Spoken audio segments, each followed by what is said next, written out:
Have you been wanting to start a home budget, but you can't quite seem to get your significant other involved? You know, they keep moaning and groaning about actually having to save money. Don't worry, I have you covered. I'm going to give you some helpful tips and tricks on how to get your significant other involved.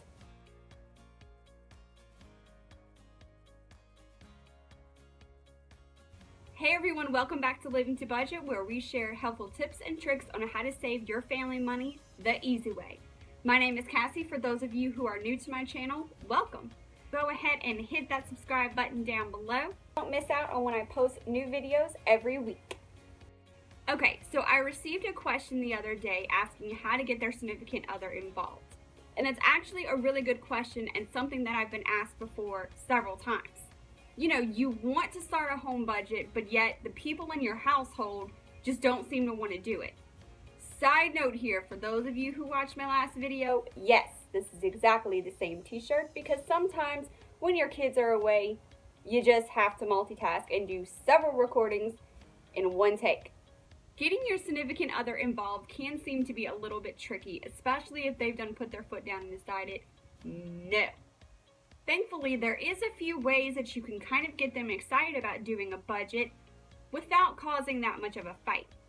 Now, when I say significant other, it's whatever you call the person that lives in your household and shares your space.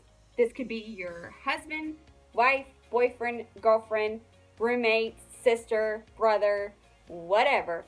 That adult individual that also lives in your household, that's the one that we're talking about. Also, want to make you aware, I am not a marriage counselor. I'm not a marriage counselor. I am just going to give you the steps that I used personally to get my significant other, aka my husband, involved. Alright, so sit back, grab a snack, and let's get to it. Doing a budget is hard enough as it is, but it's especially hard if you have a person in your household that's not wanting to jump on board and help you. You really can't fully do a home budget without everyone in the household on board. So, what do you do if you have someone that has decided no? Well, here's a few things that you can try. It's very important to sit down and discuss with them every detail of the budget. Give them the data to back it up.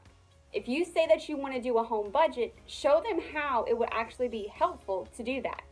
I've told y'all before about doing the debt to income ratio. This is where that will really come in handy.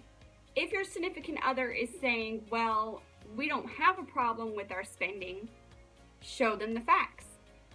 If you have your expenses on paper, spreadsheet, or whatever, display that to them. Show them exactly what you are wasting your money on. We're not talking about bills, except for those bills that are kind of useless and you can do without. But we're talking about your other expenses, like groceries and those other categories.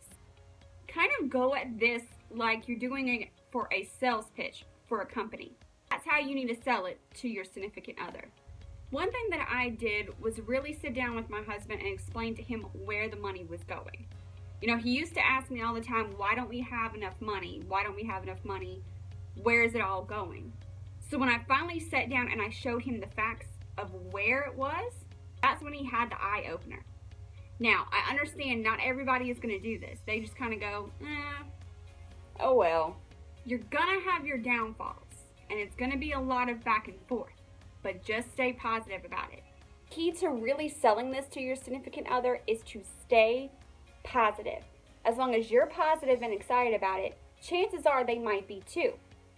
It's easier to say that you're going to cut down on bills, because usually whenever you say the word bills, they're like, yes, let's cut down on our bills. But the hardest one to convince them is going to be your groceries and other category. A lot of people are very brand loyal. Did you know that most of the store brands and actual name brands are made in the exact same factory? They just slap a different label on it and sell it for a cheaper price. Those are some facts that you can present to them. They say, well, you know, this brand tastes much better. I'm just not going to do it. Be like, okay, well, we can try to coupon for it to get it for a better price. Another trick is to give them an incentive. You can show them the facts and say, okay, well, we spent $500 this month on useless items that we didn't even need. Do you know that if we put that $500 in a separate account, we can go on a family vacation? You know what? You could buy that new boat that you've always been wanting.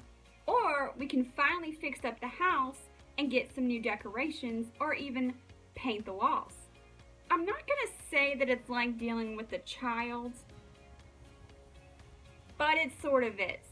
If you're giving them an incentive, positive incentive, chances are you might be able to sway them over into at least considering it. There are so many different ways to save money. It doesn't have to just be to have a stockpile. You really could want to go on a family vacation, take a trip, buy a new car, buy a new house, fix up the house if that's what you want to do, put the kids through college. But there's several different ways and reasons to save money. Another trick is you have to stay excited. I'm not gonna lie, the first time I went on my grocery shopping trip with my coupon binder, because I used to do a coupon binder at the time, I came home with all these great deals that I had scored, and my husband noticed that my level of excitement was really high. I'm talking really high. So he asked me, "Why are you so excited?" And I said, "Well, I was able to save $50 on our grocery budget and get all this for free." Well, whenever he heard the word free, that sparked his interest. So then he wanted to know more on how I was getting free stuff. He started bragging to his coworkers, and it went from there. Another thing is, don't make them do anything that you are not going to do yourself.